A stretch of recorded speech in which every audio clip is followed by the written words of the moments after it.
Matt, I'm going to throw this one to you. What is explainable AI? How does it fit into the overall AI landscape?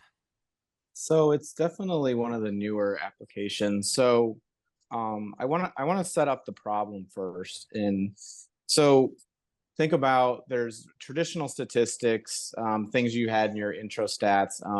These models are very good at explaining things, explaining different factors that are contributing to that. So if we want to know, for example, what factors contribute to maybe COVID or someone having an inpatient visit. We have different statistical models that can tell us if we do this, we're likely to see this type of effect on it.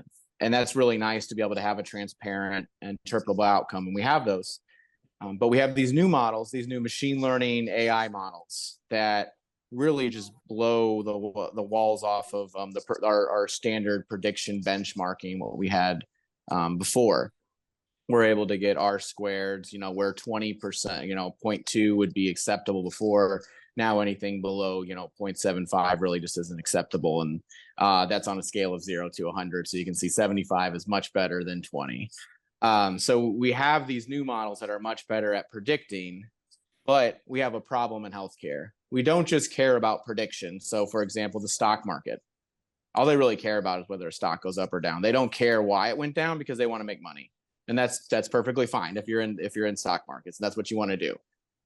We're in healthcare, so we definitely want to be able to predict, for example, whether someone's going to go to the ER or not.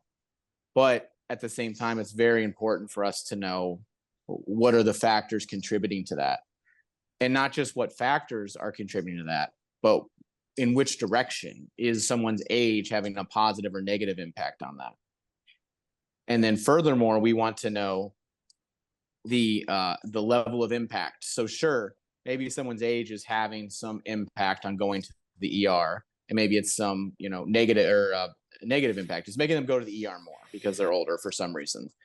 We also need to know the level of impact. Is it something that we should really care about? Is it having, is it increasing the likelihood of going to the ER by 2%, 30%, 40%? If we know the magnitude and the direction, then someone can actually know I need to take action, and what action do I need to take? And that's what explainable AI gives us, is it gives us that intersection of predictability and explainability, which is critical for healthcare. Wonderful. And how does that fit into the AI landscape?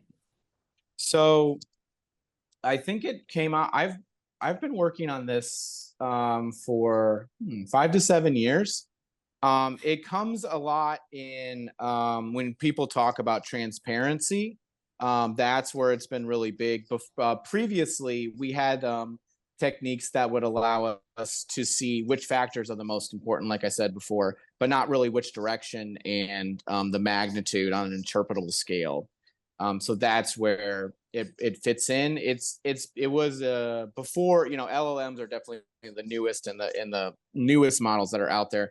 But this is something that prior to LLMs was something that was some of the newer models. But with LLMs, these are also in other generative AI.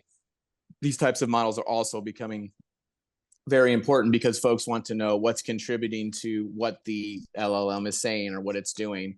And these sorts of models can help us understand that better and understand what factors are contributing to that so we can tune it in a way that makes sense to us. And for those who aren't quite so deep into the data science, LLM stands for? Oh, thank you. Large language models.